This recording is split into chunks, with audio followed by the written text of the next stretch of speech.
प्रतिनिधींना विनंती आहे आपण लगेचच बाळासाहेबांचं ताबडतोब स्वागत करूयात. आकाशात जमलेले ढग पाहता यानंतर अधिकचा वेळ न दबडता जे प्रतिनिधी मंचावरती आहेत त्यांना विनंती आहे सत्कार करून आपण लगेच खाली यायचं आहे.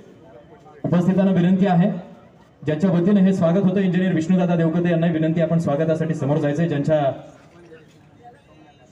बंजारी समाजाचे प्रतिनिधी यामध्ये दाखल आहेत त्यांच्याही वतीने स्वागत आहे. संत वामन भाऊंची प्रतिमा त्यांच्या माध्यमातून दिली जाते त्यांना विनंती आपण लगेच समोर जा. आणि इंजिनियर विष्णुदादा देवकते हे स्वागतामध्ये सहभागी आहेत. विष्णुदादांच्या माध्यमातून अतिशय समर्पक पद्धतीने या आरक्षण बचाव यात्रेचं गेवराई शहरात आयोजन या ठिकाणी करण्यात आलेलं आहे.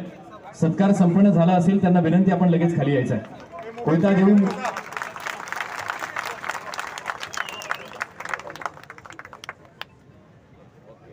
स्वागत संपन्न झाले त्यांना विनंती आपण खाली यायचंय. वाड्या वस्त्या तांड्यावरती राहणारा हा गौर बंजारा सर्वांना विनंती आपण खाली बसून घ्यायचंय. ओमप्रकाश वाल्मीकि नावाचे एक हिंदी कवी असं लिहितात की मेरे पीढ़ी ने अपने सीने पर खोद दिया है संघर्ष यह आंसुओं का सैलाब नहीं बल्कि विद्रोह की चिंगारी फुलेगी आपके तोये में तनी बुठिया आपके तहखाने में नवा इतिहास रचेगी. नव्या इतिहासाचे आपण सर्वजण साक्षीदार होऊयात आणि बाळासाहेबांचं मनोगत आपण ऐकूयात. बाळासाहेबांना विनंती.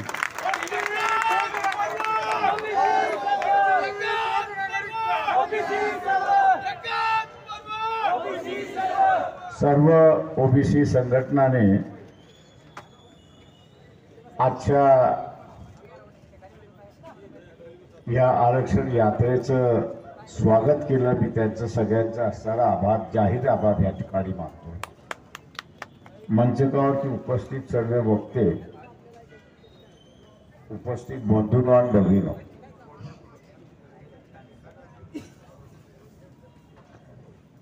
मी असं म्हणेन 2024 हे दोन गोष्टींसाठी महत्व ठरणार आहेत असं मी त्या ठिकाणी मानतो. एक म्हणजे मागच्या लोकसभेमध्ये मोदी 400 म्हणत होते. मी असं म्हणेन राहुल गांधी कच्चा खिलाडी आहे.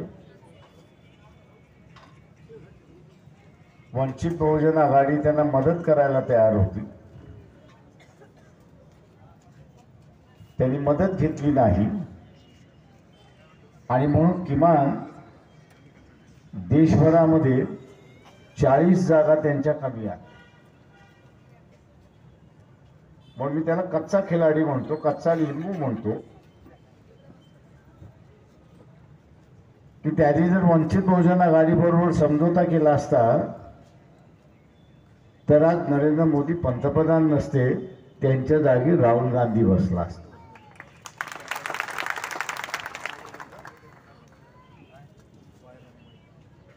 संविधान वाचलं, 400 पार आम्ही बदलू, नारा संपला. आणि आता आपण बघत असाल की पदोपदी पावलोपावली नरेंद्र मोदी संविधानाची दुवा देतोय अशी असणारी परिस्थिती. झटका कसा असतो हा त्याच्या लक्षात आला की त्याचा हलाल होता असणार वाचला.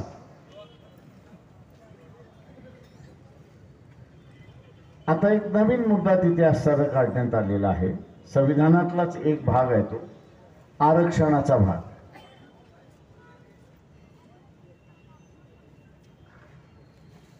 हा खेळ सुद्धा इथल्या सत्ताधाऱ्यांनीच सुरुवात केला.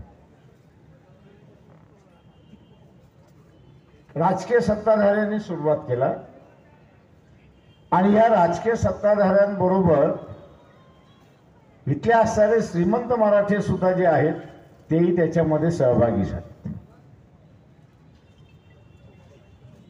महाराष्ट्राची गेली अनेक वर्ष सत्ता ही जी आहे ही 171 कुटुंबाच्या हातामध्ये. तुम्ही 171 कुटुंब विसरून जा, माझं म्हणणं आहे. हा जिल्हा कुठचा आहे? बीड जिल्हा आहे. बीड जिल्ह्यामध्ये आता असणारं आत्ताचे असणारे आमदार नामदार आणि 15-20 वर्षापूर्वीचे आमदार नामदार कोण होते आहे बघा.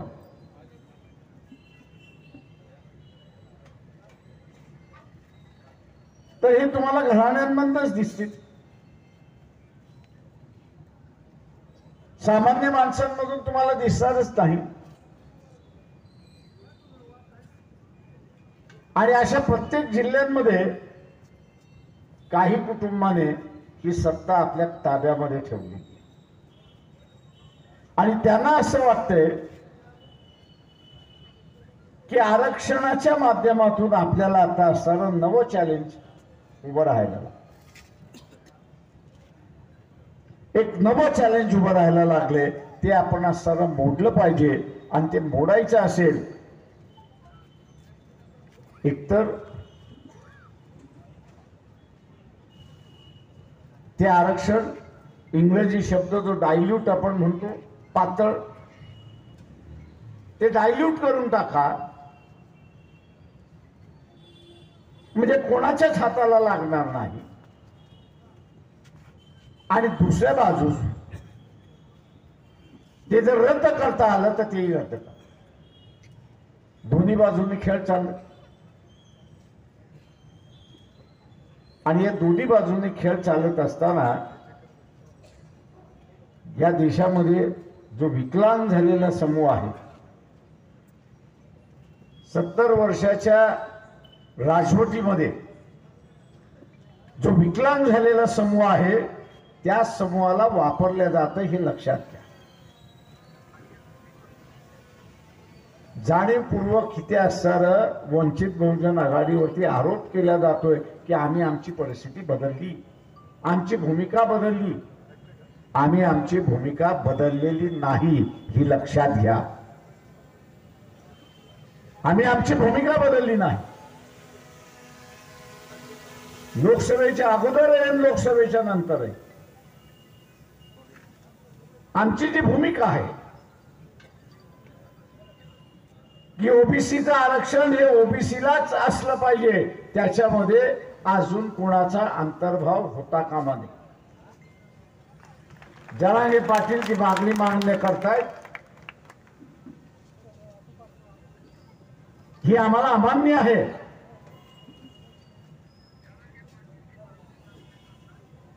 परंतु सरकार जे करतंय, खोटा सर्टिफिकेट 55 लाख दिल्या, हे घटनेच्या विरोध आहेत. आता हे सगळे सर्टिफिकेट ज्यांना दिलेले आहेत ते ज्यावेळेस व्हॅलिडिटी काढायला जातात त्यावेळेस त्यांचा अर्जही घेतला जात नाही. अशी परिस्थिती, ही जी फसवणूक झालेली आहे या फसवणुकीच्या विरोधात आहोत हे आम्ही असताना लक्षात घ्या मित्रो. आणि म्हणून या आरक्षणाच्या संदर्भात लोकांना जाणीव व्हावी त्यासाठी ही असणारं आरक्षण बचाव यात्रा आम्ही महाराष्ट्राच्या 22-23 जिल्ह्यांमध्ये काढली.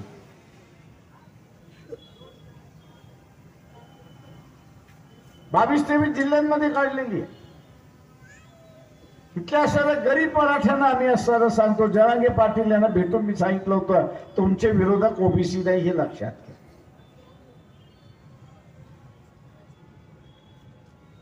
तुमचे विरोधक ओबीसी नाही, तुमचे खरे विरोधक जे आहेत हे निजामी मराठे, हे 169 कुटुंब जे आहेत हे तुमचे खरे विरोधक आहेत हे लक्षात.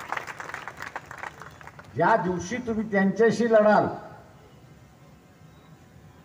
त्या दिवशी तुमची असणारी सुटका होणार. त्या दिवशी सुटकामध्ये इथली आमदारकी असेल, खासदारकी असेल,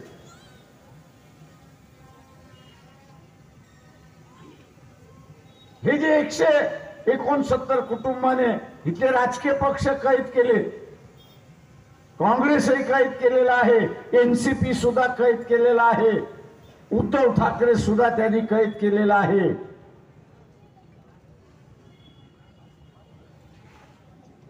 त्यांनी कुटुंबाच्या बाहेर उमेदवारी देऊ दिली का? मागचं कशाला जायचं? या लोकसभेमध्ये 31 ते कुणबी मराठा उमेदवार उभे आलेले आहेत, निवडून आलेले आहेत. सोशल मीडियावरती ते एकमेकांचे नातेवाईक कसे आहेत याची पुरी कुंडली आली, पूर्ण कुंडली आली होती की हे जे 31 आहेत हे एकमेकांचे नातेवाईक आहेत.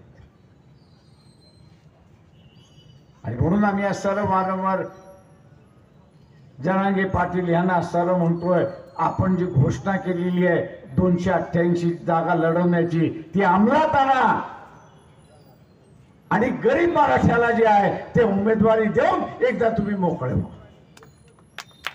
त्याला हे पक्ष देतच नाही. उमेदवारी दिली नाही ती निवडून कुठे येणार?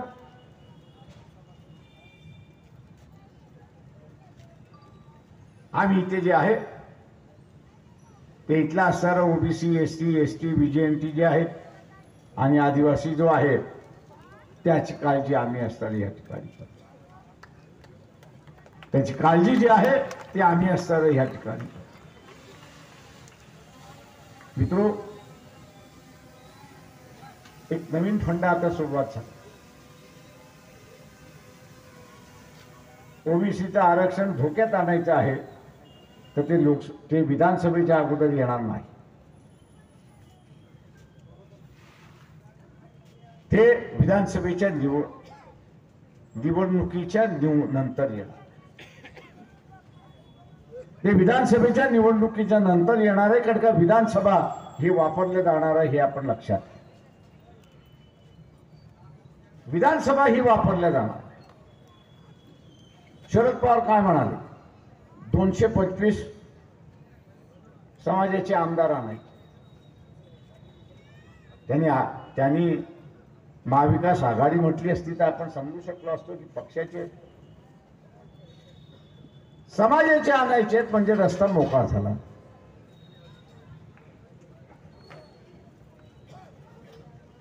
उद्या हे जर 225 आले तर ओबीसीचं आरक्षण संपलं म्हणून समजा ओबीसीने लढण्यात काही अर्थ नाहीये. त्याचं कारण सांगतो. ओबीसीची मागणी काय आहे की जात न्याय जनगणना झाली पाहिजे. ही मागणी आहे की नाही? याच मागणीचा वापर केला, याच मागणीचा वापर केला जाईल. नवीन सभागृह जे येईल त्या नव्या सभागृहामध्ये ठराव मंजूर केला जाईल की ओबीसीची जात गणना झाली पाहिजे. आणि त्यासाठी एवढं बजेट त्या ठिकाणी ठेवण्यात आलं. त्यासाठी एवढं बजेट त्या ठिकाणी ठेवण्यात आलेलं आहे. आणि त्याच्याच बरोबर दुसरा ठराव होईल आणि तो म्हणजे जात गणनेची आकडेवारी जोपर्यंत येत नाही,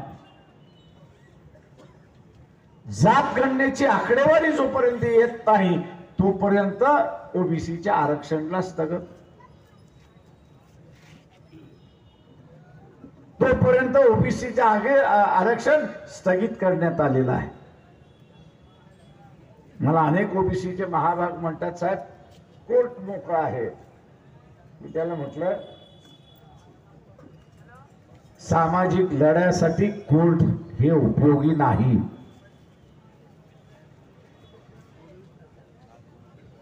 सामाजिक लढ्यासाठी कोर्ट हे उपयोगी नाही. तुम्ही उद्या कोर्टात गेला आणि सभागृहाच्या कामकाज जे आहे, प्रोसिडिंग जे आहे त्याला चॅलेंज केलं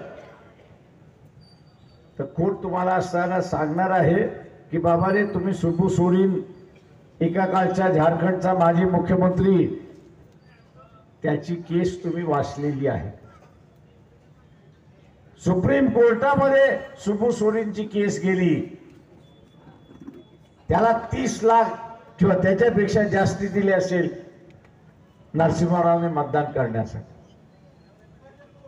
कोर्टाने सीबीआय नेमली, सीबीआयने इन्क्वायरी केली 6 महिन्यामध्ये अहवाल दिला की सुबू सोरेनला पैसे मिळाले, त्यांनी उचलले, बँकेमध्ये टाकले आणि मतदान जे आहे ते काँग्रेसच्या बाजूने केले.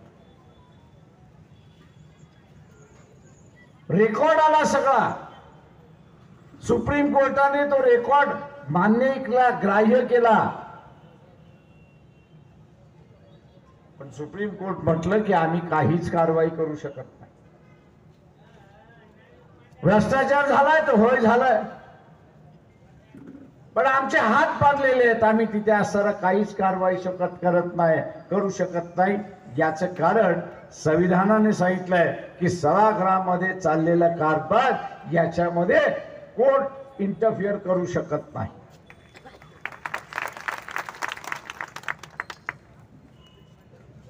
न्यायालय जे आहे ते सभागृहाच्या कामकाजामध्ये हस्तक्षेप करू शकत नाही आणि म्हणून आमचे हात बांधलेले आहेत. आम्हाला दिसत असलं, माहीत असलं, समजत असलं तरी आम्ही काही करू शकत नाही. तीच परिस्थिती इथं होईल. तीच परिस्थिती इथं होईल की उद्या गेला तर कोर्ट म्हणेल की बा सुप्रीम कोर्टाने दिलेला आहे निर्णय, अगोदरच दिलेला आहे, आम्ही लक्षात घेतो. जनगणना होईल तेव्हा होईल. 5 वर्षात झाली तर चांगली, 5 वर्षात झाली नाही तर पुन्हा लटकत राहील. अगोदरच असताना नगरपालिका महानगरपालिकेच्या ओबीसीच्या आरक्षणाला सुप्रीम कोर्टाच्या एका निर्णयाने स्थगिती मिळालेली आहे. नोकरी आणि शिक्षण याला स्थगिती सभागृहामार्फत मिळून जाईल. मग काय करणार? तेव्हा ओबीसीने आता असताना जागृत झालं पाहिजे, एकत्र आलं पाहिजे. मला ओबीसी सांगत साहेब आम्ही एकत्र आम्ही तर लाखाच्या सभा घेतो. म्हटलं तुम्ही घेता ओबीसीच्या सभा घेता की स्वतःच्या समाजाच्या सभा घेता?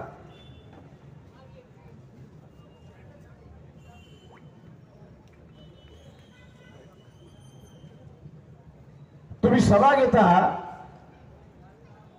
त्या ओबीसीच्या सभा घेता की समाजाच्या सभा घेता? समाजाच्या सभा आम्ही घेतो. मी सगळ्यात चांगलं उदाहरण घेईन.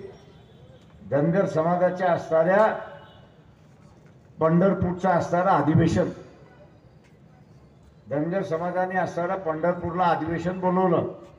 5 लाखाच्या वरती धनगर समाज उपस्थित राहिला.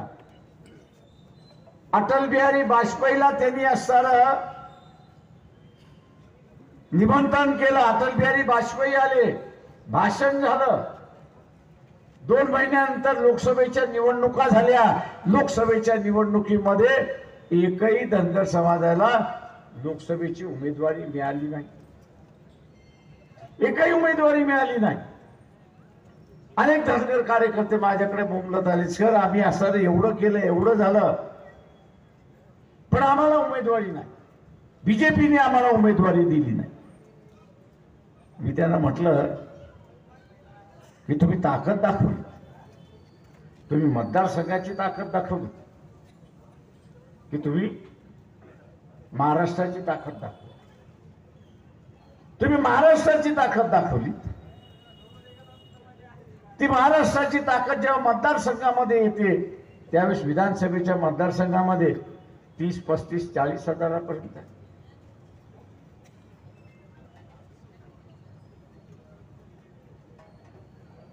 30, 35, 40 हजारापर्यंत. परिणाम काय?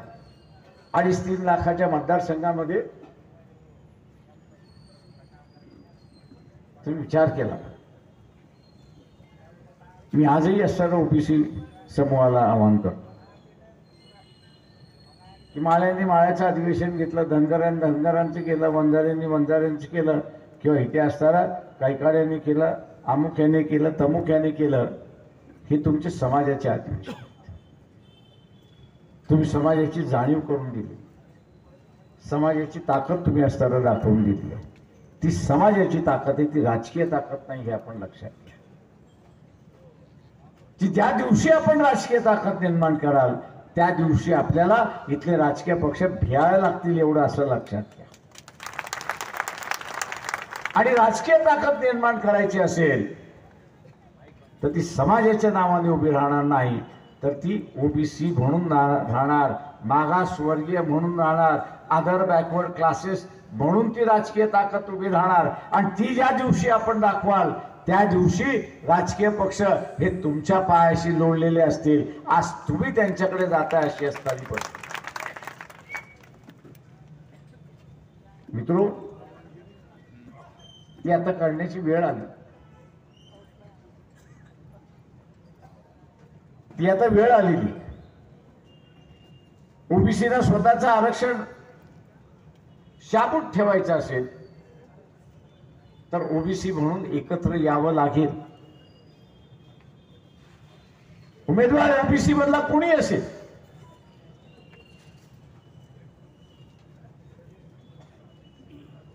कोणी असेल, तुम्हाला ठरवावं लागणार आहे की माझं मत ओबीसीलाच, माझं मत आरक्षणवादी. महाआरक्षणवादी एससी असेल, एसटी असेल त्याला असणार माझं मत, ओबीसी असेल त्याला माझं मत. उद्याच्या विधानसभेवर किमान 100 आमदार जे आहेत ते ओबीसीचे आले पाहिजे, ते लक्षात घ्या.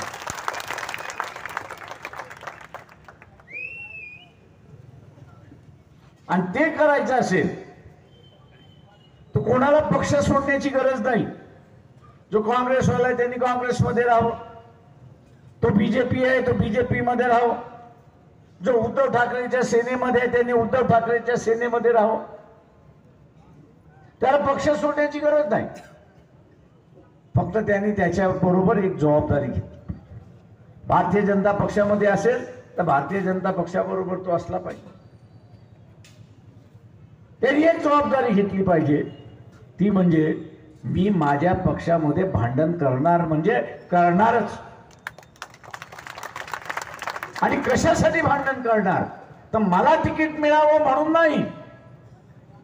व्यक्तिगत भांडणाचं मी सांगत नाहीये, पण उद्याच्या समझोत्यामध्ये असं धरून चला की भारतीय जनता पक्षाला 100 जागा त्यांच्या वाट्याला आल्या, 100 जागा त्यांच्या वाट्याला आलं तर तुमचं भांडण हे पाहिजे. भांडण आपण असताना हे केलं पाहिजे की 50%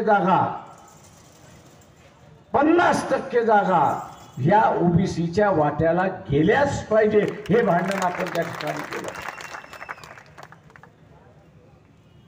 पक्ष सोडून उपयोगात नाही. पक्षामध्ये परिवर्तन करणं गरजेचं आहे. पक्षामध्ये परिवर्तन करणं गरजेचं आहे आणि त्याच्यासाठी आपण भांडलं पाहिजे हे लक्षात. आता या पक्षाच्या भांडणाला ताकद द्यायची असेल तर मी असं म्हणेन की ही जी आम्ही आरक्षण बचाव यात्रा काढलेली आहे तिची सांगता 7 ऑगस्टला औरंगाबाद मध्ये आम्ही करतो. 7 ऑगस्टला आम्ही औरंगाबाद मध्ये करतोय. 7 ऑगस्टचं महत्व काय?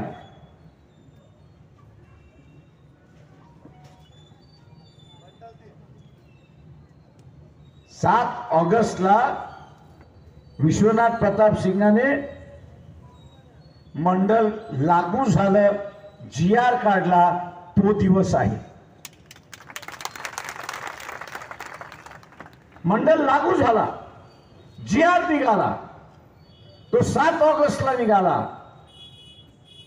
आपल्याला राजकीय लढाई जर जिंकायची असेल आणि करायची असेल तर यापुढे 7 ऑगस्ट हा मंडल दिवस म्हणून त्या ठिकाणी साजरा झाला. 7 ऑगस्ट हा मंडल दिवस म्हणून त्या ठिकाणी साजरा झाला पाहिजे. आणि त्याची सुरुवात ही औरंगाबाद पासून आपण केली. जे वेगवेगळ्या राजकीय पक्षामध्ये आहेत ओबीसी, माझं त्यांना असणारं आव्हान आहे, तुमचा राजकीय चेहरा, ओबीसीचा राजकीय चेहरा दाखवणं महत्वाचं आहे. तो दाखवणार कसा? एकतर तुम्ही आमदार निवडून आणले पाहिजे, त्यातून दाखवता येतो नाही तर 7 तारखेला मंडल दिन साजरा करताना आपण त्या ठिकाणी दाखवतोय.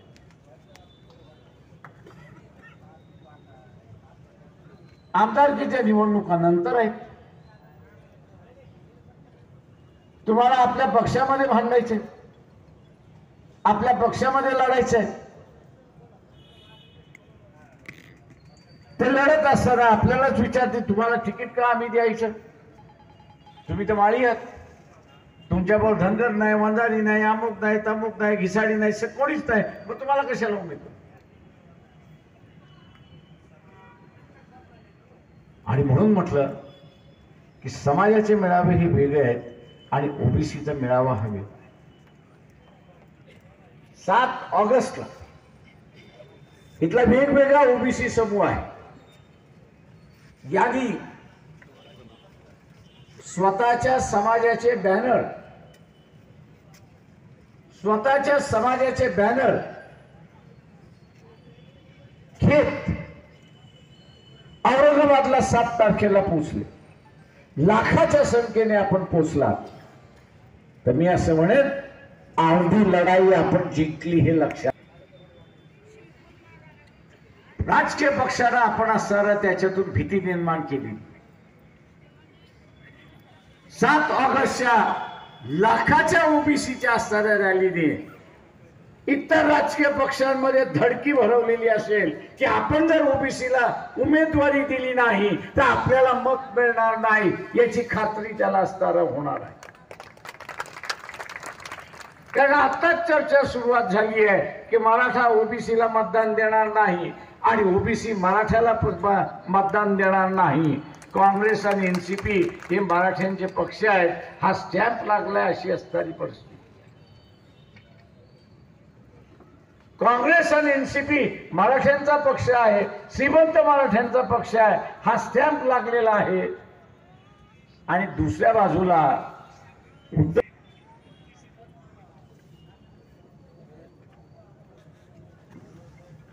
आरक्षण त्या ठिकाणी देता येईल. अरे मुळात भांडण आहे की मराठा समाज म्हणतोय की मला ओबीसीतून आरक्षण द्या आणि ओबीसी म्हणतोय की मी मराठ्यांना घ्यायला तयार नाही.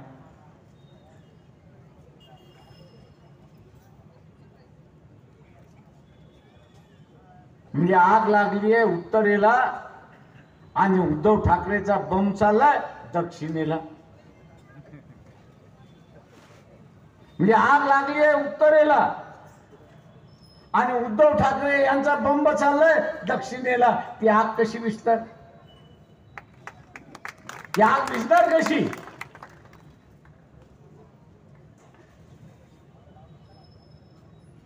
शरद पवार आपण असताना पाहिलं,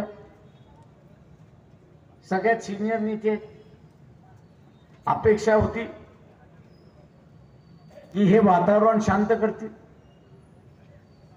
पण शांत करण्याच्या ऐवजी त्यांनी घासलेटच टाकून दिला, डिझेल टाकून दिलं, पेट्रोल टाकून. काय म्हणाले की महाराष्ट्राचा मणिपूर होण्याची शक्यता आहे. आणि मग तेच तर आपल्याला थांबवायचं आहे की मणिपूर होऊ द्यायचं नाही. राजकीय भांडण हे राजकीय भांडण राहिलं पाहिजे, ते सामाजिक भांडण होता कामा नये.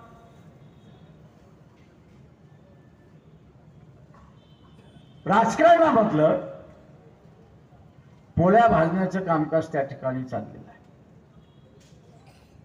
आणि म्हणून माझं आव्हान आपल्या सर्व ओबीसीला आहे की हा लढा आपल्याला मिळून या ठिकाणी लढावा. हा मिळून लढावा लागेल. आणि ह्या राजकीय पक्षांना जे उलटे आहेत त्यांना सुलटा आपल्याला करावं लागेल. डोक्यावरती जे आहेत ते डोक्यावर न राहता ते पायावरती उभे राहतील, ही बघण्याची आपली जबाबदारी आहे.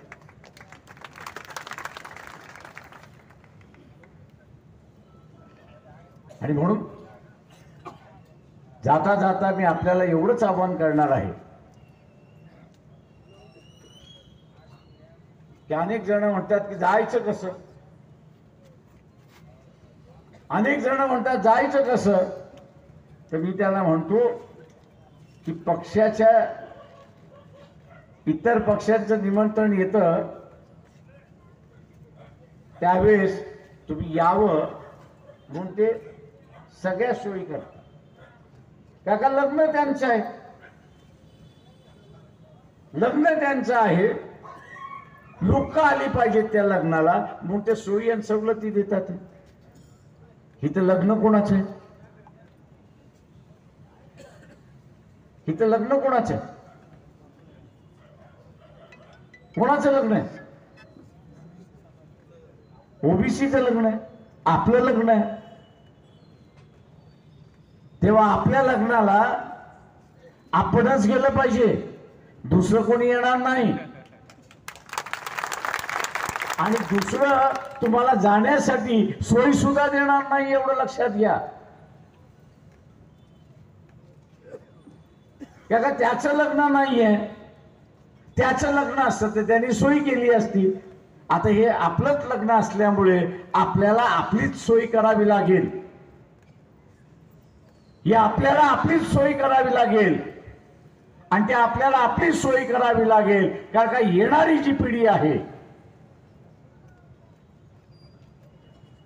तुम्ही आम्ही सगळेजण कॉलेजमध्ये तर जाणार नाही घेऊ की जाणार आहात? जे जे कॉलेजमध्ये जाणार आहेत त्यांनी हातवरती करा. का तर तुमचं वय झालंय की कॉलेज तुम्हाला घेणार नाही अशी परिस्थिती आहे.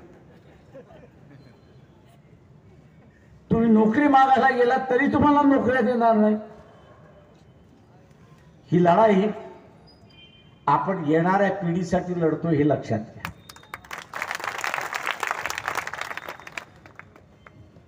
आपल्यासाठी अगोदरची पिढी लढली, त्यांनी मिळवलं.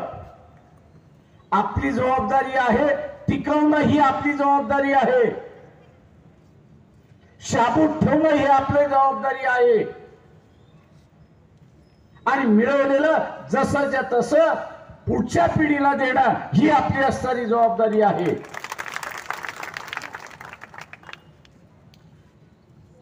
आणि म्हणून येणाऱ्या पिढीला शाबूत ठेवणं, येणारी पिढी मान सन्मानाने आज आपण जगलो त्याच पद्धतीने ती जगली पाहिजे. यासाठी आपण सर्वांनी 7 ऑगस्टला औरंगाबादला पोहोचून आपली राजकीय ताकद दाखवून द्या. आणि आम्ही यापुढे मंडल 7 ऑगस्ट मंडल दिवस साजरा करू, हा ऐलान करू, उपस्थित राहून ऐलान करू. एवढं बोलतो आणि आपली सगळ्यांची रजा घेतो.